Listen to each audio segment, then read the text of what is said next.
Hello friends, this is Nikhil Kushwaha. Welcome to let's study. इस video में हम डिस्कस करेंगे सीटेट के क्वेश्चन पेपर्स जो दिसंबर जनवरी 2021 के ऑनलाइन एग्जाम में ऑर्गेनाइज किए गए थे। और ऑनलाइन एग्जाम के हम लोग आज प्रीवियस ईयर क्वेश्चन पेपर को सॉल्व करेंगे। अगर आप हमारे यूट्यूब चैनल लेट्स स्टडी में पहली बार आए हैं या विजिट किया है तो हमारे चैनल लेट्स स्टडी को सब्सक्राइब करें, बेल आइकन को प्रेस करें ताकि आपको सभी एजुकेशन वीडियोस के अपडेट टाइम से मिल सके। वीडियो सेशन को लाइक करें और शेयर भी करें अपने फ्रेंड्स को जो सीटेट एग्ज़ाम की तैयारी कर रहे हैं और अदर टीचर रिलेटेड एग्ज़ाम की तैयारी कर रहे हैं। तो फ्रेंड्स, वीडियो सेशन को स्टार्ट करते हैं। तो आज हम वीडियो में डिस्कशन करेंगे सीडीपी के 30 क्वेश्चंस जो सीटेट ऑनलाइन एग्ज़ाम 2021 में पूछे गए थे। तो फ्रेंड्स, आज हम लोग 27 दिसंबर 2021 का पेपर 2 सॉल्व करेंगे। और पेपर 2 में हम लोग पहला सब्जेक्ट सॉल्व करेंगे चाइल्ड डेवलपमेंट एंड पेडागोजी, यानी कि बाल विकास एवं शिक्षा शास्त्र के 30 क्वेश्चंस को सॉल्व करेंगे और डिटेल में समझेंगे। तो फ्रेंड्स, सॉल्व करना स्टार्ट करते हैं। ये है हमारा सीडीपी का part, child development and pedagogy. ठीक, तो हमारे पहला क्वेश्चन है हमारा a social constructivist perspective with children, यानी कि सामाजिक संरचनात्मक परिप्रेक्ष्य में बच्चों को किस तरह से देखते हैं। आपके ऑप्शन दिए गए हैं। जानकारी से निष्क्रिय ग्रहणकर्ता, अपने सामाजिक सांस्कृतिक संदर्भ में स्वतंत्रता, ज्ञान के सक्रिय सर्जनकर्ता, अनुवांशिकता से पूर्व क्रम देशित। तो आपके ऑप्शंस हैं, ये दिए गए हैं। तो क्वेश्चन नंबर फर्स्ट में आपका आंसर होगा ऑप्शन नंबर थर्ड आपका सही होगा, ज्ञान के सक्रिय सृजनकर्ता। ऑप्शन नंबर थर्ड आपका सही होगा। चलिए इसको थोड़ा डिटेल में डिस्कस करते हैं। देखिए, जो रचनावाद है, रचनावाद इस विचार पर केंद्रित है कि मानव ज्ञान और अधिगम का निर्माण शिक्षार्थी द्वारा सक्रिय रूप से किया जाता है, न कि पर्यावरण से निष्क्रिय रूप से प्राप्त किया जाता है। जो सामाजिक संरचनात्मक यह रचनावाद है, इस सिद्धांत पर आधारित है कि सामाजिक प्रक्रियाएं अधिगम और संज्ञानात्मक विकास के लिए केंद्रीय हैं। यह ज्ञान को एक सामाजिक निर्माण के रूप में मानता है कि अधिगम और संज्ञानात्मक विकास के सामाजिक पहलुओं की प्राथमिकता देता है। इनमें से कुछ सामाजिक पहलू भाषा, संस्कृति, दैनिक प्रथाएं, भौतिक वस्तुएं, पारंपरिक अंतक्रिया, सहकर्मी अंतक्रिया और उपकरण और प्रतीक हैं। चलिए अब आगे बढ़ते हैं। क्वेश्चन नंबर 22 है आपका। क्वेश्चन नंबर 2 है आपका एजर्सन रीजन दिया गया है। देखिए, जो एजर्सन रीजन को हम लोग कैसे सॉल्व करेंगे और ऑप्शंस में हम कैसे करेक्ट करेंगे। देखिए, सबसे पहले आपको क्या करना होगा, जो आपका जो सब्जेक्ट है, जितने भी सीडीपी के पेपर 1 हो चाहे पेपर 2 में जितने भी सब्जेक्ट होते हैं, तो अगर इस टाइप का क्वेश्चन आ जाए तो सबसे पहले आपको क्या पता होना चाहिए, जितने भी सब्जेक्ट में जितने भी कंटेंट है आपको सब पूरा डिटेल में आपको पता होना चाहिए, तभी आप एजर्सन रीजन को सॉल्व कर सकोगे। तो जो आपका अगर एजर्सन रीजन दोनों ही सही होगा, ठीक, और रीजन क्या कर रहा होगा, करेक्ट एक्सप्लेनेशन दिया रहा होगा इसका एजर्सन का, तो ऑप्शन ए आपका सही हो जाएगा। अगर एजर्सन रीजन दोनों ही सही होंगे लेकिन जो रीजन है एजर्सन की सही व्याख्या नहीं कर रहा होगा, तो ऑप्शन नंबर सेकंड आपका सही हो जाएगा। अगर एजर्सन सही है लेकिन रीजन गलत है तो आपका ऑप्शन नंबर थर्ड सही हो जाएगा। और अगर आपका एजर्सन रीजन दोनों ही गलत है तो आपका कौन सा आंसर हो जाएगा, ऑप्शन नंबर फोर्थ। चलिए आइए देखते हैं कि कौन सा ऑप्शन सही होगा। सबसे पहले हम लोग एजर्सन और रीजन को पढ़ेंगे। एजर्सन, sound nutrition adequate adequate sound nutrition, adequate sleep and physical activity promote children abilities to engage in social interaction which in turn stimulates cognitive growth। आपका रीजन दिया है all domain of development are interrelated and influence each other। कथन दिया है आपका सही पोषण और शारीरिक गतिविधियां बच्चों की सामाजिक अंतक्रियाओं में संलग्न होने की योग्यता को समुन्नत करती हैं, जो परिणाम स्वरूप संज्ञानात्मक बुद्धि को उद्यम करती हैं। आपका रीजन दिया है विकास के सभी पहलू अंत संबंधित होते हैं और एक दूसरे को प्रभावित करते हैं, तो बिल्कुल प्रभावित करते हैं। तो आपका एजर्सन और रीजन दोनों सही है। जो आपका रीजन है जो आपका रीजन है एजर्सन का सही व्याख्या कर रहा है। तो ऑप्शन नंबर फर्स्ट आपका सही हो जाएगा। क्वेश्चन नंबर सेकंड का आपका option sorry question number second का आपका आंसर हो जाएगा ऑप्शन नंबर फर्स्ट। ठीक, चलिए इसको थोड़ा डिटेल में डिस्कस करते हैं। देखिए जो विकास है आपका, विकास किसी व्यक्ति में गुणात्मक परिवर्तन जैसे व्यक्तित्व में परिवर्तन या अन्य मानसिक और भावनात्मक पहलुओं को संदर्भित करता है। हालांकि अक्सर वृद्धि और विकास का परस्पर उपयोग किया जाता है। व्यक्ति द्वारा शारीरिक परिपक्वता वृद्धि प्राप्त कर लेने के बाद भी विकास की प्रक्रिया जारी रहती है। व्यक्ति लगातार बदलता है क्योंकि वह पर्यावरण के साथ अंतःक्रिया करता है। चलिए अब आगे बढ़ते हैं। क्वेश्चन नंबर वन है आपका, as soon as the Sunita begin to walk she would dance where whenever she heard music her parents clapped when she danced and encouraged her to imitate dancing by children on TV. So soon Sunita started to dance quite well. जब से सुनीता ने चलना शुरू किया था, वह जब भी संगीत सुनती थी तो नृत्य करना शुरू कर देती थी। जब वह नृत्य करती है तो उसके माता पिता ताली बजाते हैं। टीवी कार्यक्रम में नृत्य कर रहे बच्चों की नकल करने के लिए कहते हैं। सुनीता ने बहुत जल्दी ही नृत्य अच्छी तरीके से सीख लिया है। यह उदाहरण विकास के किस सिद्धांत को दर्शाता है? ये आपके ऑप्शन दिए गए हैं। तो क्वेश्चन नंबर थर्ड का आपका आंसर हो जाएगा ऑप्शन नंबर फर्स्ट। विकास आनुवंशिकता और परिवेश के बीच अंतःक्रिया का परिणाम है। ठीक, देखिए जो आपका ऑप्शन नंबर फर्स्ट आपका सही हो जाएगा। देखिए जो आपका विकास है, विकास शब्द उन परिवर्तनों की एक प्रगतिशील श्रृंखला को संदर्भित करता है जो परिपक्वता और अनुभव के परिणाम स्वरूप एक व्यवस्थित पूर्ण अनुमेय स्वरूप में होते हैं। व्यक्तियों में परिवर्तनों की एक प्राकृतिक व्यवस्था होती है और प्रत्येक परिवर्तन पूर्व पर निर्भर होते हैं और निम्नलिखित को भी प्रभावित करते हैं। विकास के भीतर होने वाले परिवर्तन को प्रगतिशील कहा जाता है क्योंकि वे एक व्यक्ति को अपने पर्यावरण, शारीरिक, सामाजिक, भावनात्मक आदि के अनुकूल और समायोजित करने में सक्षम बनाते हैं। चलिए अब आगे बढ़ते हैं। क्वेश्चन नंबर फोर्थ है आपका, process of primary socialization begins from, यानी कि प्राथमिक समाजीकरण की प्रक्रिया किस अवस्था से शुरू हो जाती है? आपके ऑप्शंस दिए गए, श्वेतावस्था, बाल अवस्था, किशोरावस्था, फोर्थ है आपका प्रौढ़ावस्था। तो फोर्थ का आपका आंसर हो जाएगा सहसावस्था, ऑप्शन नंबर फर्स्ट। चलिए थोड़ा डिटेल में डिस्कस करते हैं।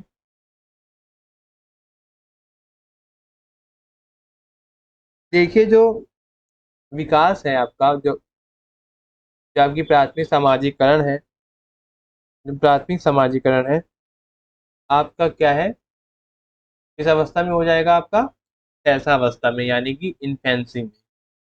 यानी कि जो प्राइमरी सोशलाइजेशन में सबसे पहले आप परिवार के बीच में जितने भी सामाजिक कार्य होते हैं, आप अपने परिवार से ही सारी जितनी भी सांस्कृतिक जितनी चीज़ें हैं, जितनी भी सामाजिक गुण हैं, आप कहाँ से सीखते हो? अपने परिवार से सीखते हो। और पहली अवस्था जो सीखने की अवस्था होती है, ये जो सामाजिकरण की जो प्रक्रिया है, कहाँ से स्टार्ट होती है? आपकी इन्फेंसी से, यानी कि जैसा अवस्था से। ठीक, चलिए अब आगे बढ़ते हैं।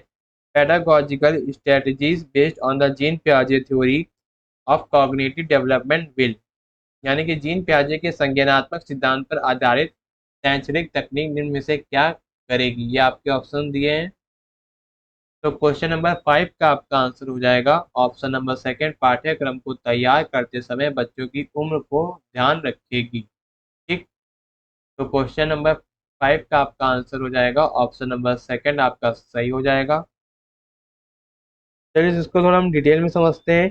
जीन पियाजे ने विभिन्न आयु वर्ग के बच्चों में संज्ञानात्मक विकास एक व्यवस्थित अध्ययन किया है। इसे विभिन्न विकासात्मक अवस्थाओं में वर्गीकृत किया गया है। जीन पियाजे के संज्ञानात्मक विकास के सिद्धांत पर यह प्रस्ताव दिया गया है कि बच्चे का विकास विभिन्न अवस्थाओं में होता है। पियाजे ने सोचा है कि विचारों, अधिगम और संज्ञान के संबंध में एक बच्चे का विकास आयु के अनुसार होता है। चलिए अब आगे बढ़ते हैं। क्वेश्चन नंबर सिक्स है आपका, gene पियाजे basic building blocks of thinking, which are organized system of action or thought that allow us mentally represent the objects and events in our world are called. यानी कि gene पियाजे के अनुसार चिंतन के बुनियादी चरण को जो क्रियाओं को संगठित व्यवस्था है या वे विचार है जो वस्तुएं और घटनाओं को हमारी दुनिया में मानसिक रूप से प्रस्तावित या प्रस्तुत करने की अनुमति देते हैं क्या कहलाते हैं? स्कीमा, समीपस्थ विकास का क्षेत्र, अग्रिगम, संगठक, अनैच्छिक क्रियाएं। तो सिक्स का आपका आंसर हो जाएगा स्कीमा। ऑप्शन नंबर फर्स्ट आपका सही हो जाएगा। क्वेश्चन नंबर 6 का आंसर होगा फर्स्ट स्कीमा। देखिए जो स्कीमा है संवेदी गामक अवस्था जन्म के 2 वर्ष तक की इस अवस्था में बच्चे में प्रतिव्रत क्रिया, अंतरंग व्यवहार, स्कीमा निर्माण और इंद्रिय अंग इस स्तर पर शिक्षा के रूप में परिवर्तन देखे जाते हैं। जो स्कीमा है, स्कीमा मस्तिष्क में पहले से मौजूद मानसिक व्यवस्था है जो दोहराए जाने वाले व्यवहार का एक स्वरूप है जो बच्चों को अपने खेल और अन्वेषण के माध्यम से विकासशील विचारों और स्वरूपों को खोजने और व्यक्त करने की अनुमति देता है। जहाँ इंद्रियां अंग बच्चों के एकमात्र शिक्षक हैं, स्कीमा चिंतन के निर्माण खंड है जो बच्चों को मानसिक रूप से विश्व का और विश्व में वस्तुओं और घटनाओं को प्रतिनिधित्व करने की अनुमति देते हैं। मनुष्य के बच्चे इन स्कीमाओं के साथ पैदा होते हैं और अपने स्कीमा को वास्तविक विश्व की स्थितियों से जोड़ने की कोशिश करते हैं। चलिए अब आगे बढ़ते हैं। क्वेश्चन नंबर 7 है आपका, who propose the social interaction play significant role in transforming basic mental capacity into higher processes cognitive processes. तो निम्न में से किस सिद्धांतकारी ने यह प्रतिपादित किया था कि सामाजिक अंतःक्रियाएं आधारभूत मानसिक क्षमताओं को उच्च स्तर संज्ञानात्मक प्रक्रियाओं में रूपांतरित करने में महत्वपूर्ण भूमिका निभाती हैं? ये आपके ऑप्शंस हैं। तो क्वेश्चन नंबर 7 का आपका आंसर हो जाएगा लेव वेगोट्स्की। ऑप्शन नंबर 7 का आंसर हो जाएगा ऑप्शन नंबर फर्स्ट लेव वेगोट्स्की। देखिए जो लेव वेगोट्स्की हैं एक रूसी मनोवैज्ञानिक हैं जिन्होंने सामाजिक सांस्कृतिक विकास के सिद्धांत का प्रस्ताव रखा था। इस सिद्धांत में वेगोट्स्की बच्चे के विकास में समाज और संस्कृति की भूमिका पर जोर देते हैं। उनके अनुसार बच्चे के विकास के लिए 3 मुख्य आवश्यकताएं हैं और ये है सामाजिक अंतःक्रिया, संस्कृति और भाषा। चलिए अब आगे बढ़ते हैं। क्वेश्चन नंबर 8 है आपका, which of the following is based on the लेव वेगोट्स्की ऑफ कॉग्निटिव डेवलपमेंट। यानी कि निम्नलिखित में से कौन से लेव वेगोट्स्की के संज्ञानात्मक सिद्धांतों पर आधारित है? तो ये आपके ऑप्शंस हैं। तो 8 का आपका आंसर हो जाएगा ऑप्शन नंबर फर्स्ट पारंपरिक अध्यापन। Option number first. Question number 8 का आपका आंसर होगा पारंपरिक अध्यापन। चलिए इसको थोड़ा डिटेल में डिस्कस करते हैं। लेव वेगोट्स्की का मानना था कि संस्कृति संज्ञानात्मक प्रगति का प्रमुख निर्धारण है। वेगोट्स्की का मत था कि रचनावाद में ज्ञान संज्ञानात्मक विकास की ओर ले जाता है और एक विचार के आधार पर इसकी व्याख्या करना संभव नहीं है। वेगोट्स्की ने यह भी कहा है कि बौद्धिक विकास के लिए सामाजिक और व्यवहारिक गतिविधियों की आवश्यकता होती है। संज्ञानात्मक विकास व्यक्ति और समाज के बीच गतिशील संबंधों का उत्पाद है। व्यक्ति और समाज के बीच परस्पर संबंध होता है और इसका प्रभाव व्यक्ति और समाज दोनों पर पड़ता है।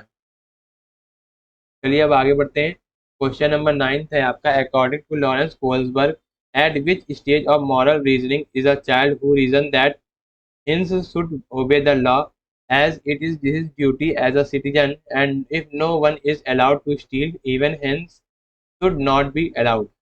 यानी कि लॉरेंस कोल्सबर्ग के अनुसार कोई बच्चा नैतिक चिंतन के किस स्तर पर है अगर वह बच्चा यह तर्क देता है कि हिंज को कानून का पालन करना चाहिए क्योंकि यह एक नागरिक के रूप में इसका कर्तव्य है कि अगर किसी को भी चोरी करने की इजाज़त नहीं है तब हिंस को भी ऐसा करने की स्वीकृति नहीं देनी चाहिए। ये आपके ऑप्शंस दिए गए हैं। तो क्वेश्चन नंबर 9 का आपका आंसर हो जाएगा ऑप्शन नंबर सेकंड कानून और व्यवस्था अभिमुखता। ऑप्शन नंबर सेकंड आपका सही हो जाएगा। चलिए इसको थोड़ा डिटेल में डिस्कस करते हैं। देखिए जो लॉरेंस कोल्सबर्ग ने एक व्यापक त्रिचरण सिद्धांत बनाकर नैतिक विकास के सिद्धांत के बारे में पियाजे के विचारों पर परिपक्व और विस्तारित करने का प्रयास किया है। उन्होंने नैतिक तर्क के 3 समान स्तरों पूर्व पारंपरिक पारंपरिक और उत्तर पारंपरिक की पहचान की है और प्रत्येक स्तर पर 2 चरणों का वर्णन किया है। ठीक। चलिए अब आगे बढ़ते हैं। क्वेश्चन नंबर 10 है आपका, which of the following approach is in with the principle of child centre education, यानी कि निम्नलिखित में से कौन सा उपागम बाल केंद्रित शिक्षा के सिद्धांतों के अनुकूल है। या आपके ऑप्शंस हैं। तो 10 का आपका आंसर हो जाएगा, विद्यालय को हर विद्यार्थी को व्यक्तिगत जरूरतों और रुझानों को महत्व देना चाहिए। तो क्वेश्चन नंबर 10 का आपका आंसर हो जाएगा ऑप्शन नंबर फर्स्ट। चलिए इसको थोड़ा डिटेल में डिस्कस करते हैं। शिक्षा के लिए शिक्षार्थी या बाल केंद्रित उपागम का अर्थ कक्षा में पाठ्यक्रम की योजना बनाना है और व्यवहार करना है, जिसमें अधिगम की गति और शैली में लचीलेपन की अनुमति मिलती है, ताकि यह ध्यान में रखा जा सके कि कक्षा में बच्चे व्यापक रूप से भिन्न हैं।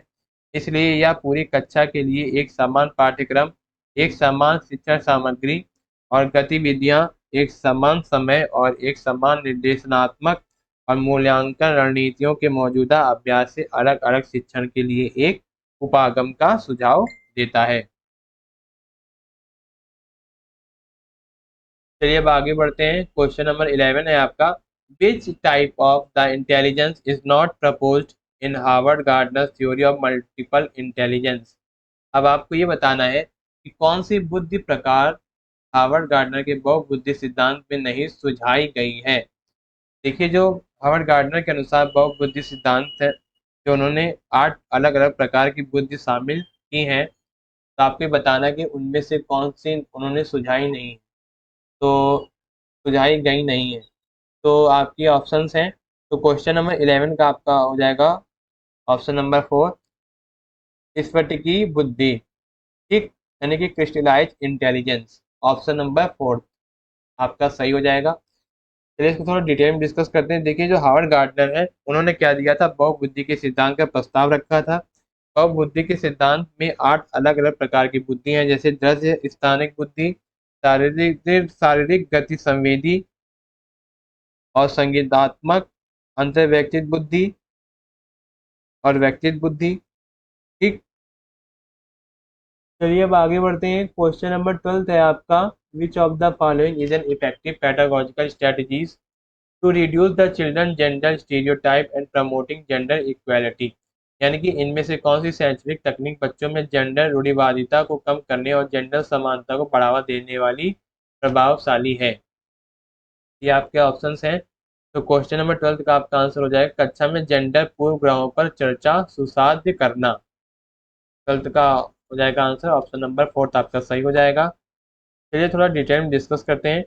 देखिए, जो लैंगिक रूढ़िवादिता को दूर करने के लिए कक्षा के लेन देन को लैंगिक ऑडिटिंग की प्रासंगिकता को समझें, लैंगिक संवेदनशील शिक्षण और अधिगम कक्षा का वातावरण बनाना, लड़के और लड़कियों दोनों में समान अपेक्षाएं रखना, कक्षा में लड़के और लड़कियों की संख्या समान रखने का प्रयास करना, यह आपकी क्या है, शैक्षणिक तकनीक बच्चों में जेंडर रूढ़िवादिताओं को कम करने और जेंडर समानताओं को बढ़ावा देने का एक प्रभावशाली एक प्रक्रिया है, जो कक्षा में जेंडर पूर्वग्रहों पर चर्चा सुसाध्य करना है। चलिए अब आगे बढ़ते हैं। In a classroom with diverse group of student are teacher should, यानी कि एक ऐसी कक्षा जिसमें विद्यार्थियों का समूह विविधता पूर्ण हो, उसमें अध्यापक को क्या करना चाहिए। ये आपके ऑप्शंस दिए गए हैं। तो क्वेश्चन नंबर 13 का आपका आंसर हो जाएगा ऑप्शन नंबर फर्स्ट, व्यक्तिगत विभिन्नताओं को पक्ष पोषित और सम्मानित करना चाहिए। ठीक, ऑप्शन नंबर फर्स्ट आपका सही हो जाएगा 13 का। ठीक। चलिए अब आगे बढ़ते हैं। क्वेश्चन नंबर 14 है आपका। देखिए, जो व्यक्तिगत, चलिए इसको थोड़ा डिटेल में समझ लेते हैं। देखिए, जो इसकी व्यक्तिगत विभिन्नताएं हैं, यह दर्शाती हैं कि व्यक्ति एक दूसरे से कैसे भिन्न होते हैं। भिन्न भिन्न लोगों की भिन्न भिन्न रुचियां होती हैं और उनका व्यवहार उन रुचियों, पसंदों, नापसंदों, मूल्य, विश्वासों आदि से प्रभावित होता है, भले ही हम एक ही आयु वर्ग या लिंग के हों। हम इस बात से अवगत होते हैं कि हम दूसरों से कैसे भिन्न हैं और अन्य भी इन अंतरों से अवगत होते हैं। उदाहरण के तौर पर हम लोग समझ सकते हैं कि आपको मित्रों के साथ नाचना और गपशप करना पसंद हो सकता है, लेकिन हो सकता है कि आपके मित्र को यह पसंद ना हो। चलिए अब आगे बढ़ते हैं। क्वेश्चन नंबर 14 है आपका, which of the following does national education policy 2020 propose in the content of the assessment. आकलन के संदर्भ में राष्ट्रीय शिक्षा नीति 2020 निम्न में से क्या प्रस्तावित करती है। ये आपके ऑप्शंस दिए गए हैं, तो आपको बताना है कि इन ऑप्शंस में से कौन सा करेक्ट है, कौन सा सही है। तो 14 का आपका आंसर हो जाएगा option number third third 360 degree बहुआयामी प्रगति उन्नति पत्र। ठीक, ऑप्शन नंबर थर्ड आपका सही हो जाएगा। देखिए, जो यह सुनिश्चित करना है कि सभी छात्र शिक्षा यानी कि एजुकेशन सिस्टम में कामयाब हो सके, सभी शैक्षिक निर्णयों की आधारशिला के रूप में पूर्ण समानता और समावेशी करना, इसमें नेतृत्वकर्ता की समग्र विकास शामिल है। इसमें संज्ञानात्मक क्षेत्र, भावनात्मक क्षेत्र तथा मनोगत्यात्मक क्षेत्र के रूप में 3 पहलू शामिल हैं।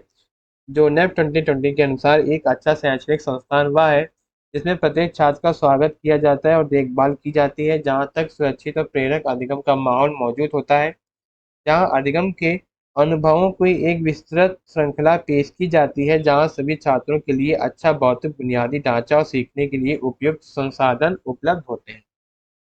चलिए अब आगे बढ़ते हैं। क्वेश्चन नंबर 15 है आपका, in next 10 years will science advance enough to explore life on the other planet? Above question will promote dash thinking among students because it seeks dash। यानी कि आगामी 10 वर्षों में क्या विज्ञान इतनी उन्नति कर लेगा कि दूसरे ग्रहों पर जीवन की खोज की जा सकेगी। यह प्रश्न विद्यार्थियों में डैश चिंतन को बढ़ावा देगा, क्योंकि यह डैश देने का मौका देता है। तो क्वेश्चन नंबर 15 का आपका आंसर हो जाएगा ऑप्शन नंबर फर्स्ट, अपसारी और अनेक संभावित उत्तर, ऑप्शन नंबर फर्स्ट। ठीक, चलिए इसको थोड़ा डिटेल में डिस्कस करते हैं। जो चिंतन होता है, चिंतन उस अर्थ में एक संरचनात्मक प्रक्रिया है। यह हमें उपलब्ध जानकारी को बदलकर किसी भी वस्तु या घटना का एक नया प्रतिनिधित्व बनाने में मदद करती है। इसमें कई मानसिक गतिविधियां शामिल है, जैसे कि अनुमान लगाना, अमूर्त तर्क करना। अवसारी चिंतन, इसमें भिन्न भिन्न तरीकों से चिंतन करना, व्यवहार करना शामिल है। यह कई विचारों के साथ आने में मदद करता है, जो रचनात्मक में सहायता करते हैं। इसके अतिरिक्त बच्चों को लिखित भाषा, लय, संगीत, कला आदि के माध्यम से कई विचारों में मूल अभिव्यक्ति के अवसर दिए जा सकते हैं। चलिए अब आगे बढ़ते हैं। क्वेश्चन नंबर 16 है आपका, एजर्सन रीजन दिया गया है। एजर्सन दिया गया, a teacher encourage student to make a presentation about their local heritage for the school project. Reason है आपका, sharing experience from one community and heritage helps student feels include in the classroom. यहाँ पे एक कथन दिया गया है, एक अध्यापक विद्यार्थियों को विद्यालय परियोजना हेतु अपनी स्थानीय विरासत पर प्रस्तुत तैयार करने को प्रोत्साहित करता है। आपका तर्क दिया गया है, रीजन दिया गया है कि अपने समुदाय और विरासत संबंधित अनुभव को साझा करना विद्यार्थियों को समावेशित महसूस करने में मदद करता है। तो 16 का आपका दर्शन होगा, बिल्कुल ही सही होगा, प्रोत्साहित बिल्कुल ही करेगा। और रीजन भी आपका है कि समावेशित महसूस करने में मदद करता है, ये भी आपका बिल्कुल सही है। जो रीजन है एक ही सही व्याख्या करता है, तो ऑप्शन नंबर फर्स्ट आपका करेक्ट हो जाएगा। चलिए इसको थोड़ा डिटेल में समझते हैं। देखिए, जो समावेशन एक व्यापक शब्द है जिसका अर्थ है शैक्षणिक यानी कि एजुकेशनल सिस्टम में प्रत्येक श्रेणी के बच्चों को शामिल करना, चाहे उनकी भिन्नता और अक्षमता कुछ भी हो। सांस्कृतिक रूप से उत्तरदायी शिक्षा शास्त्र का अभ्यास करने वाले शिक्षक प्रथम प्राथमिक कक्षा में समावेश की भावना का यथार्थ वर्णन करता है। सांस्कृतिक रूप में उत्तरदायी शिक्षा शास्त्र शिक्षा के लिए एक छात्र केंद्रित दृष्टिकोण है। यह इस विचार पर आधारित है कि प्रत्येक छात्र कक्षा में अद्वितीय सांस्कृतिक क्षमता लाता है। चलिए फ्रेंड्स अब आगे बढ़ते हैं। क्वेश्चन नंबर 17 है आपका, inappropriate sizing and spacing of letter, mixing of cursive and print letters and incorrect spelling are identify characteristics of. यानी कि अक्षरों का अनुपयुक्त आकार और रिक्त प्रभावी और प्रिंट अक्षरों का मिश्रण और गलत वर्तनी के डैश के भेदक लक्षण हैं। ये आपके ऑप्शंस दिए गए हैं। तो क्वेश्चन नंबर 17 का आपका आंसर हो जाएगा लेखन वैकल्य। ठीक, यानी कि डिस्ग्राफिया, ऑप्शन नंबर सेकंड। ठीक, देखिए समझिए ये डिस्ग्राफिया क्या है। यानी कि लेखन वैकल्य क्या है? देखिए, जो अधिगम की अक्षमता एक समान शब्द है जो अधिग्रहण में महत्वपूर्ण कठिनाइयों से प्रकट विकारों के विषम समूह को संदर्भित करता है। अधिगम की अक्षमता का अभिप्राय यह है कि परिस्थितियों का एक विषम समूह है जिसमें बोली जाने वाली या लिखित भाषा को संशोधित करने में कमी है, जो स्वयं को समझने, बोलने, पढ़ने, लिखने, वर्तनी या गणितीय गणना करने में कठिनाई के रूप में प्रकट हो सकती है, और इसमें अवधारणात्मक अक्षमता जैसी स्थितियां शामिल हैं, अर्थात वाचन वैकल्य, लेखन वैकल्य, गुणज वैकल्य, वाचन वैकल्य और विकासात्मक वाचा वाचादात है। देखिए, जो लेखन वैकल्य है, लेखन वैकल्य यानी कि डिस्ग्राफिया, लेखन वैकल्य एक ऐसी दिव्यांगता है जिसमें एक छात्र को लिखने से संबंधित कठिनाइयों का सामना करना पड़ता है। छात्र असममित रूप से शब्द लिखते हैं, वे छोटे अक्षरों के स्थान पर बड़े अक्षर लिखते हैं और उसके विपरीत लिखते हैं, ठीक। और गलत वर्तनी लिखते हैं, वो कौन होते हैं? लेखन वैकल्य। चलिए अब आगे बढ़ते हैं। क्वेश्चन नंबर 18 है आपका, which of the following principle of hinders inclusion in education? यानी कि निम्नलिखित में से कौन सा सिद्धांत शिक्षा में समावेशन के लिए बाधक है? आपके ऑप्शंस दिए गए हैं। तो क्वेश्चन नंबर 18 का आपका आंसर हो जाएगा ऑप्शन नंबर सेकंड, विद्यार्थियों को विविध प्रकार से नामीकृत करना, ऑप्शन नंबर सेकंड, ठीक। चलिए इसको थोड़ा डिटेल में समझते हैं। देखिए, जो शिक्षा में समावेश का अभिप्राय विद्यालय में सभी बच्चों के लिए शिक्षा है, क्योंकि यह सभी बच्चों को शिक्षा यानी कि एजुकेशन सिस्टम में शामिल करने के लिए संदर्भित करता है, चाहे उनकी विभिन्नता और अक्षमता कुछ भी हो। समावेशी शिक्षा उन सभी बच्चों को शिक्षित करने का एक दृष्टिकोण है जो एजुकेशन सिस्टम में उपेक्षा के जोखिम में है। यह अपेक्षा करता है कि सभी अधिगमकर्ता समान शैक्षिक प्रावधानों तक पहुँच कर उसके माध्यम से एक साथ सीखें। सिस्टम में महत्वपूर्ण लोग माता पिता, समुदाय, शिक्षक, प्रशासक और नीति निर्माता होते हैं।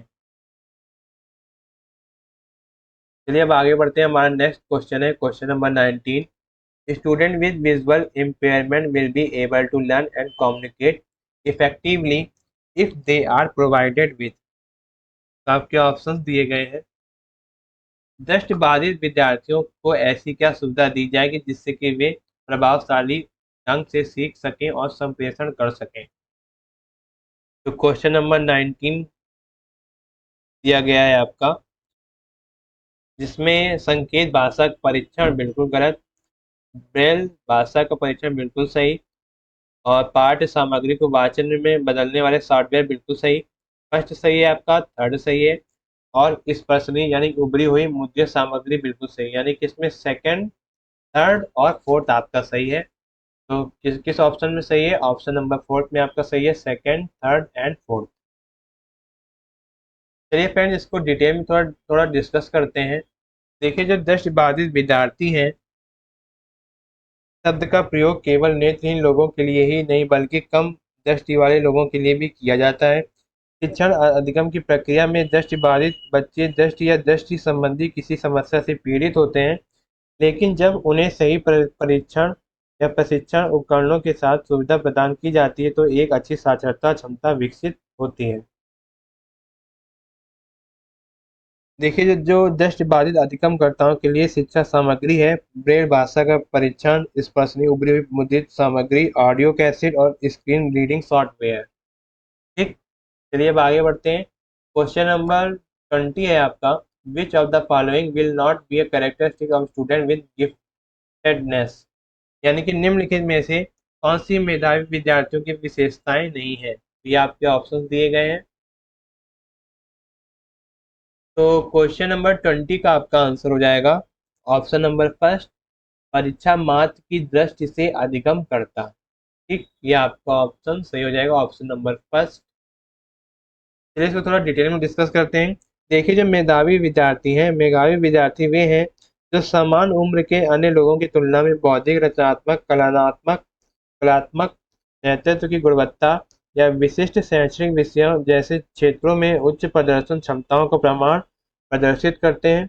मेधावी अधिगमकर्ताओं की विशेषताएं हैं, बौद्धिक गतिविधियों में आनंद मिलता है, महान बौद्धिक जिज्ञासा और अन्वेषणशीलता प्रदर्शित करते हैं, व्यापक और विशेष रुचियों की प्रायः अत्यंत गहराई से पड़ताल करते हैं, स्वयं प्रेरित होते हैं, उन्हें बाहरी स्रोतों से अधिक प्रेरणा की आवश्यकता नहीं होती। चलिए अब आगे बढ़ते हैं। क्वेश्चन नंबर 21 है आपका, to deal with the misconception among students our teacher should, यानी कि विद्यार्थियों में भ्रांतियों को सुलझाने के लिए एक अध्यापिका को क्या करना चाहिए। तो ये आपके ऑप्शंस दिए गए हैं। क्वेश्चन नंबर 21 का आपका आंसर हो जाएगा खोजी अधिगम को सुसाध्य करना। ऑप्शन नंबर फर्स्ट आपका सही हो जाएगा। 21, क्वेश्चन नंबर 21 का आपका आंसर होगा ऑप्शन नंबर फर्स्ट, खोजी अधिगम को सुसाध्य करना। देखिए जो भ्रांतियां हैं, भ्रांतियां एक गलत या त्रुटिपूर्ण विचार को संदर्भित करती हैं जो पहले से आत्मसात और नए समायोजित ज्ञान में असंतुलन होने के कारण होता है। विद्यार्थियों के जीवन में भ्रांतियां शिक्षण अधिगम की प्रक्रिया में महत्वपूर्ण भूमिका निभाती हैं। वे छात्रों के चिंतन से अंतर्दृष्टि देने के लिए अधिगम की प्रक्रिया के लिए आवश्यक। चलिए अब आगे बढ़ते हैं। क्वेश्चन नंबर 22 है आपका, स्टूडेंट लर्न्स बेस्ट बाय, यानी कि विद्यार्थी सर्वोत्तम रूप से कब सीखते हैं। ये आपके ऑप्शंस दिए गए हैं। तो क्वेश्चन नंबर 22 का आपका आ जाएगा आंसर। क्वेश्चन नंबर 22 का आपका आंसर हो जाएगा ऑप्शन नंबर फर्स्ट, विषय वस्तु के साथ अर्थपूर्ण संलग्न से। Option number first. ठीक। देखिए जो अधिगम है जीवन पर्यंत चलने वाली सतत प्रक्रिया है जो विरासत में नहीं मिलती, लेकिन भौतिक, सामाजिक और सांस्कृतिक वातावरण से प्राप्त निरंतर अंतक्रिया है और उद्दीपक प्रदान करके जन्म से ही शुरू हो सकती है और यह अंत तक नहीं रुकती। चलिए अब आगे बढ़ते हैं। क्वेश्चन नंबर 23 आपका एजर्सन रीजन दिया गया है। देखिए इसमें, our teacher should present information in disconnected chunks and not give any reference to previous concept on that who have been tested. Reason दिया गया लर्निंग आकर इन लीनियर मैनर, यानी कि कथन दिया गया है और तर्क दिया गया है आपका। दिया गया है कि एक अध्यापिका को अधिगमकर्ताओं को जानकारी असंबंधित खंडों में प्रस्तुत करनी चाहिए और जिन संप्रतियों का आकलन हो चुका है उनका कोई संदर्भ नहीं होना चाहिए। बिल्कुल गलत है।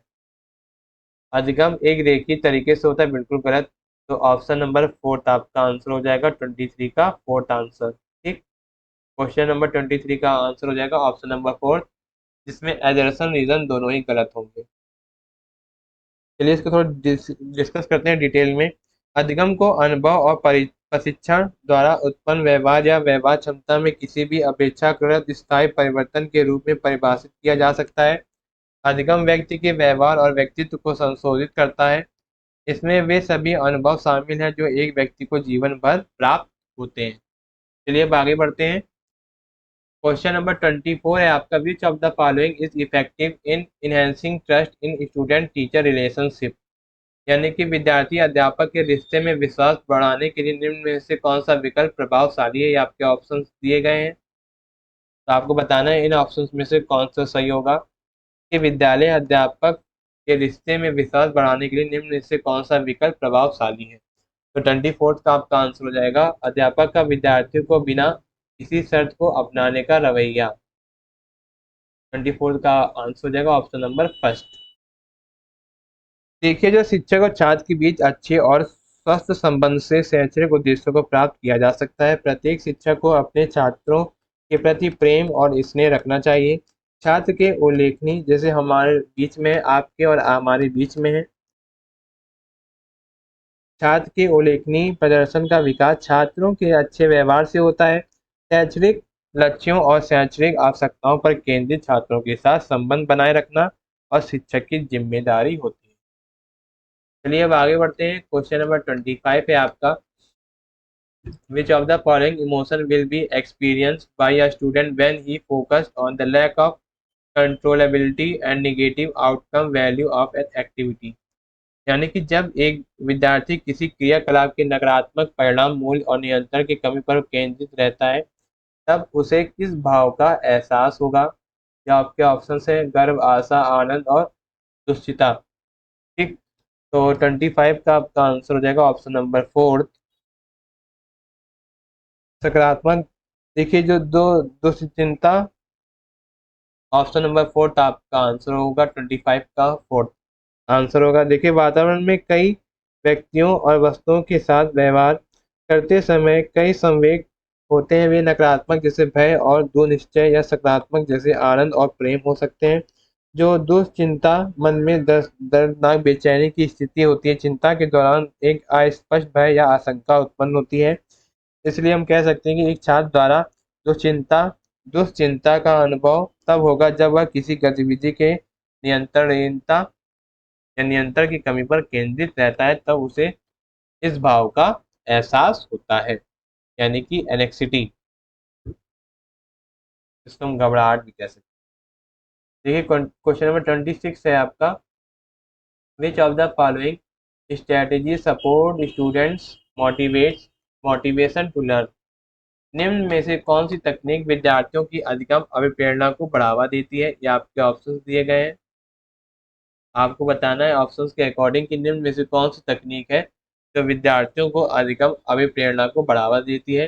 तो 26 का आपका आंसर हो जाएगा ऑप्शन नंबर 4, विद्यार्थियों को उनके व्यक्तिगत अधिगम लक्ष्यों को पाने के लिए समर्थन देना। ठीक, तो 26 का आपका आंसर हो जाएगा ऑप्शन नंबर 4। देखिए जो अभिप्रेरणा है, अभिप्रेरणा किसी विशेष लक्ष्य के प्रति व्यवहार को सक्रिय करने, बनाए रखने और निर्देशित करने की प्रक्रिया के रूप में परिभाषित किया जा सकता है। व्यक्ति द्वारा वांछित लक्ष्य प्राप्त करने के बाद प्रक्रिया को आमतौर पर समाप्त कर दिया जाता है। कार्य शुरू करने की प्रक्रिया को तकनीकी रूप से अभिप्रेरणा कहा जाता है। चलिए अब आगे बढ़ते हैं। क्वेश्चन नंबर 27 है आपका। The ability to think one on one own thinking processes is called. अपने स्वयं की चिंतन प्रक्रिया के बारे में सोचने की योग्यता क्या कहलाती है? क्रांति, समायोजन, संरचनात्मक चित्रण और अधिसंज्ञान। तो क्वेश्चन नंबर 27 का आपका आंसर हो जाएगा अधिसंज्ञान। ऑप्शन नंबर 4 आपका सही हो जाएगा। देखिए जो आपका अधिसंज्ञान है यानी कि मेटाकॉग्निशन है, जो मेटाकॉग्निशन होता है आपका, जो अपने स्वयं की चिंतन प्रक्रिया के बारे में सोचने की योग्यता को हम क्या कहते हैं? मेटाकॉग्निशन कहते हैं, यानी कि the ability to think on one own thinking process is called metacognition. देखिए जो चिंतन है सभी संज्ञानात्मक गतिविधियों या प्रक्रियाओं का आधार है और मनुष्य के अद्वितीय इसमें पर्यावरण से प्राप्त जानकारी का परिवर्तन और विश्लेषण शामिल है। जो अधिसंज्ञान को अक्सर चिंतन के बारे में चिंतन करने के लिए रूप में जाना जाता है, या एक नियमात्मक प्रणाली है जो किसी व्यक्ति जो अपने स्वयं के संज्ञानात्मक प्रदर्शन को समझाने और नियंत्रित करने में मदद करती है। चलिए अब आगे बढ़ते हैं। क्वेश्चन नंबर 28 है आपका। While teaching a concept non examples. किसी संप्रत्यय को पढ़ाते समय गैर उदाहरणों, ये आपके ऑप्शंस हैं। तो क्वेश्चन नंबर 28 का आपका आंसर हो जाएगा का इस्तेमाल उस संप्रत्यय को परिभाषित करने वाले गुणों की स्पष्टता बढ़ाने के लिए करना चाहिए। ऑप्शन नंबर 3 आपका सही हो जाएगा। चलिए इसको थोड़ा डिटेल में समझते हैं। शिक्षण का अर्थ है ज्ञान या कौशल प्रदान करना, निर्देश या पाठ देना, प्रेरित करना है। इसके अर्थ का विश्लेषण करके हम कह सकते हैं कि शिक्षण एक ऐसी गतिविधि है जो अधिगम को सुगम बनाती है। शिक्षक एक सुविधा दाता है जो शिक्षार्थियों की शैक्षणिक आवश्यकताओं को इस प्रकार संतुष्ट करने का प्रयास करता है कि वे समाज के उत्थान में एक महत्वपूर्ण और सकारात्मक भूमिका निभाते हैं। चलिए अब आगे बढ़ते हैं। क्वेश्चन नंबर 29 है आपका। Which of the following is not relevant for the facilitating learning of a concept. अब आपको ये बताना है कि निम्न में से कौन सा कथन किसी संप्रत्यय के अधिगम हेतु उपयुक्त नहीं है। देखिए इसमें क्या होगा, जो किसी संप्रत्यय के अधिगम के अकॉर्डिंग जो भी स्टेटमेंट सही होगी वो क्वेश्चन के अकॉर्डिंग क्या होगा, आपका गलत हो जाएगा। और जो संप्रत्यय के अधिगम के अकॉर्डिंग आपकी स्टेटमेंट इस ऑप्शंस में नहीं होगी वही आपका आंसर होगा।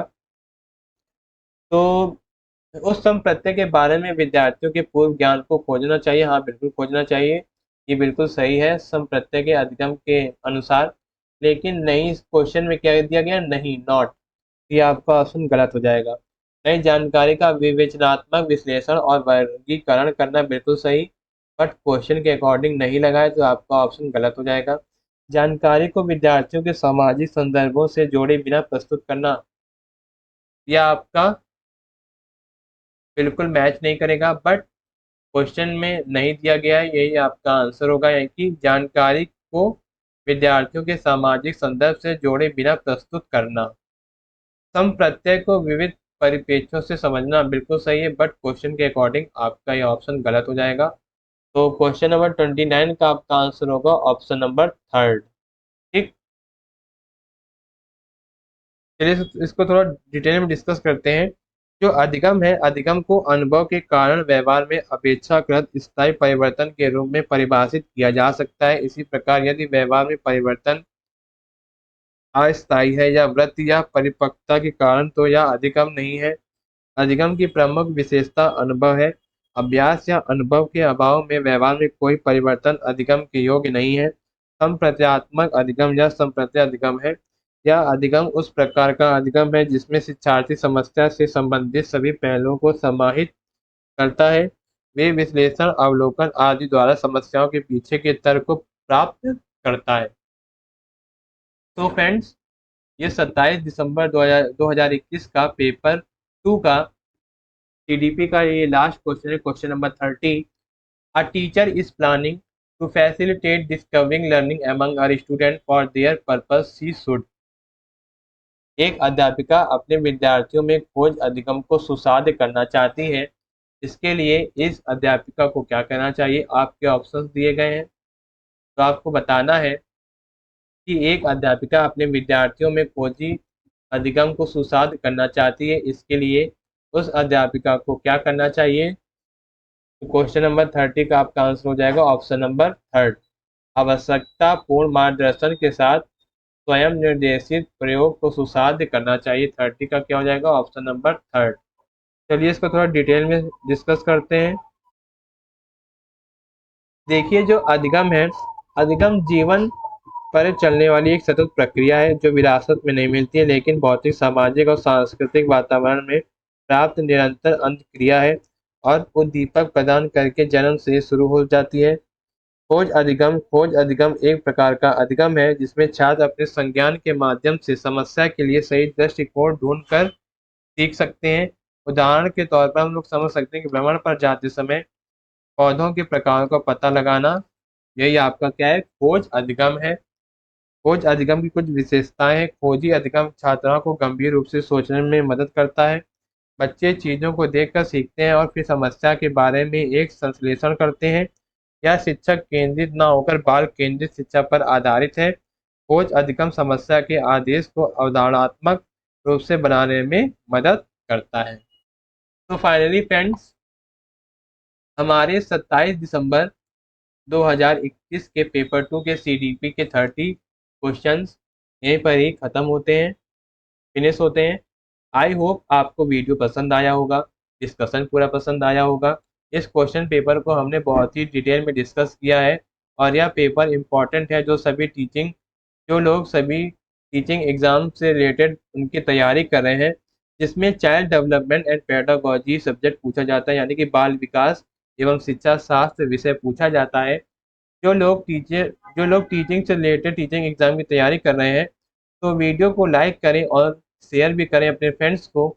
और वीडियो अच्छा लगा हो, तो पसंद आया हो, तो हमारे चैनल लेट्स स्टडी को सब्सक्राइब करें और बेल आइकन को प्रेस करें ताकि सभी लेटेस्ट वीडियो के अपडेट्स आपको टाइम से मिल सकें। This was the Nikhil Kushwaha. Thank you guys, thank you watching my videos. मिलते हैं अगले वीडियो में, जिसमें हम लोग नेक्स्ट वीडियो में डिस्कस करेंगे सीटेट के नेक्स्ट क्वेश्चन पेपर को सॉल्व करेंगे और डिटेल में समझेंगे। All the very very best for the CTET July 2023 exam. मिलते हैं अगले वीडियो में। थैंक यू, धन्यवाद।